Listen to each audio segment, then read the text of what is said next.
India పేరు భారత్గా మారబోతోందా?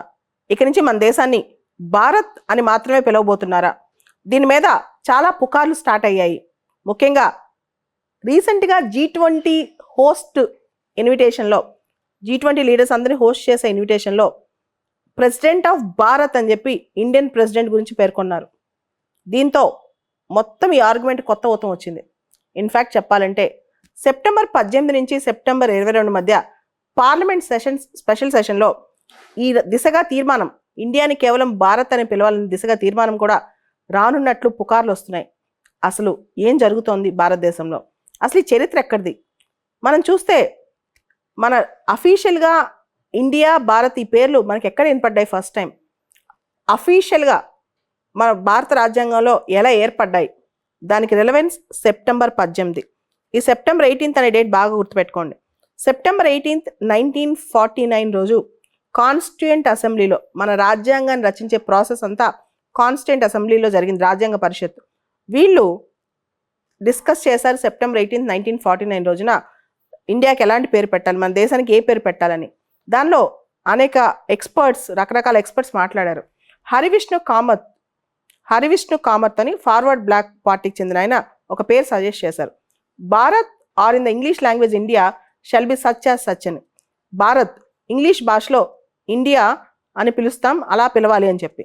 Seth Govind Das, central province బీరర్కి చెందిన ఆయన సేత్ గోవింద్ దాస్, ఈయన ఏం చెప్పారంటే Bharat known as India also in foreign countries అన్నారు. మంది భారత్ ఫారెన్ కంట్రీస్లో ఇండియా అని కూడా పిలుస్తాం అని పేరు పెట్టాలన్నారు. హర్ గోవింద్ పంత్, ఈయన చాలా పాపులర్ పొలిటీషియన్ ఆ టైంలో. హీ రిప్రజెంటెడ్ యునైటెడ్ ప్రావిన్స్ అనమాట. ఈయన చెప్పారు, as far as India is concern the name of India was given to our country by foreigners. India అనే పేరు ఫారినర్స్ ఇచ్చారు అని చెప్పారు. సో మనం ఇంకా ఇండియా అనే పేరుతో క్లింజ్ అయి ఉంటే, ఇండియా అనే పేరుతో కట్టుబడి ఉంటే కనుక అది ఫారెన్ రూల్ని మనం సమర్థించినట్టు అవుతుందని ఇండైరెక్ట్గా రిఫరెన్స్ కోట్ చేశారు హర్గోవింద్ పంత్. అప్పట్లో ఆయన చాలా పాపులర్ పొలిటీషియన్ అనమాట, పాపులర్ లీడర్ ఇండియాలో. ఇలా కాన్స్టిట్యూయెంట్ అసెంబ్లీలో రకరకాల చర్చల తర్వాత article 1 of the Indian constitution, India that is Bharat shall be a union of states అని పెట్టారు. అంటే భారతదేశాన్ని ఇండియా అనొచ్చు, భారత్ అని పిలవచ్చు. రాష్ట్రాల యొక్క కలయిక shall be a union of states అని చెప్పారు. India that is Bharat shall be a union of states. ఏ పేరైనా వాడొచ్చని రాజ్యాంగంలో డైరెక్ట్గా అక్కడ ఇండియా దట్ ఈస్ భారత్ అని ఉంది. దీనికి సంబంధించి మనకి ఇండిపెండెన్స్ వచ్చిన తర్వాత ఆ ఇండియా దట్ ఈస్ భారత్ అని వాడుతూనే వచ్చాము. ముఖ్యంగా ప్రపంచంలో అన్ని దేశాల్లో బ్రాండ్ ఇండియా బాగా డెవలప్ అయింది. భారతదేశంలో కూడా మనది ఏ కంట్రీ అంటే ఇండియానే చెప్పుకుంటాము. 2016లో సుప్రీంకోర్టులో ఇష్యూ వచ్చిందనమాట. సుప్రీంకోర్టులో ఏం చెప్పారంటే జస్టిస్ ఠాకూర్ గారు ఆ సమయంలో బెంచ్లో ఉన్న judge, Bharat or India, you want to call it Bharat, go ahead, or you want to call it India, let you call it. అంటే నువ్వు భారత్ అని పిలవాలంటే పిలవచ్చు, లేదా ఇండియా అని పిలవాలన్నా పిలవచ్చు, అది నీ ఇష్టం. ఎందుకంటే రాజ్యాంగంలో రెండింటిని యాక్సెప్ట్ చేస్తున్నారని చెప్పి. ఇదే క్వశ్చన్ 2020లో మళ్ళీ సుప్రీంకోర్టులో వచ్చింది. సో అక్కడ కూడా ఆ రోజు అప్పట్లో ఎస్ఏ బాబ్డే గారు సీజే అనమాట. ఆ టైంలో కూడా సుప్రీంకోర్టులో 2020లో క్వశ్చన్ వచ్చినప్పుడు both the names are given in constitution, Bharat, India, రెండు పేర్లు మన రాజ్యాంగంలో ఉన్నాయి, నీకు ఇష్టమైన పేరు నువ్వు చేసుకోవచ్చు అని చెప్పారనమాట. సో ఇలా కాన్స్టిట్యూయెంట్ అసెంబ్లీలో డిబేట్ జరిగింది. అయితే ఇప్పుడు రీసెంట్గా డిబేట్ ఏంటంటే ఆర్ఎస్ఎస్ చీఫ్ మోహన్ భాగవత్ గారు, మనం భారతదేశానికి చెందిన వాళ్ళం, మన historical name Bharat, so Bharat అనే పిలవాలి అని చెప్పి. అలానే కాన్స్టిట్యూయెంట్ అసెంబ్లీ డిబేట్స్ అప్పుడు కూడా ఇండియాని హిందుస్థాన్, హింద్, భరత్వర్ష్ ఆర్ భరత్ భూమి, ఇలా చాలా పేర్లు సజెస్ట్ చేశారు. చివరికి మన వాళ్ళు భారత్ లేదా ఇండియా అని పెట్టారు. India that is Bharat, India అనగా భారత్ అని చెప్పారనమాట. అయితే ఇప్పుడు మన సంస్కృతిని గుర్తుండేలా, మన హిందూ తరాన్ని గుర్తుండేలా మనం హిందుస్థాన్ లేదా భారత్ అనే పేరునే కన్ఫర్మ్ చేయాలని చాలామంది చెప్తుంటారనమాట. సో అదే దిశగా మోహన్ భాగవత్ గారు భారత్ అనే పేరు సజెస్ట్ చేశారు. దాన్నే వాడుకలోకి తీసుకురావాలని కూడా ఆయన ఈ మధ్య ఒక ప్రకటనలో చెప్పారనమాట. దాన్ని అస్సాం సీఎం హేమంత్ బిశ్వ శర్మ కూడా సపోర్ట్ చేస్తూ వచ్చారు.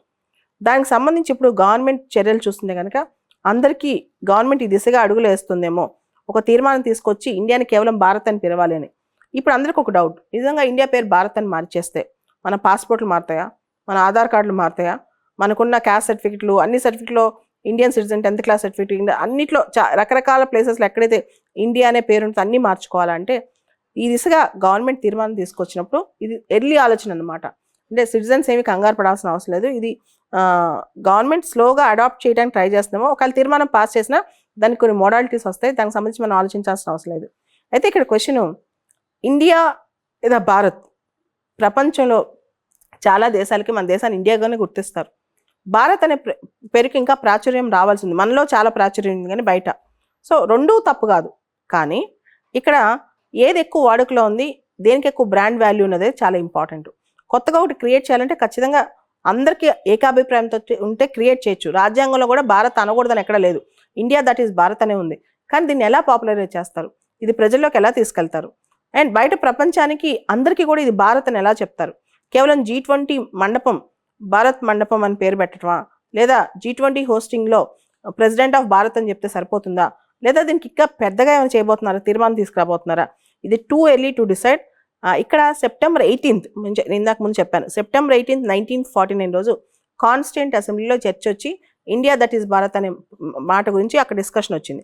అదే September 18th రోజు ఈ స్పెషల్ సెషన్ ఆఫ్ పార్లమెంట్ జరుగుతుంది. ఆ రోజు నిజంగానే ఇలాంటి తీర్మానం తీసుకొస్తారా లేదా మనం వెయిట్ చేసి చూడాల్సిందే.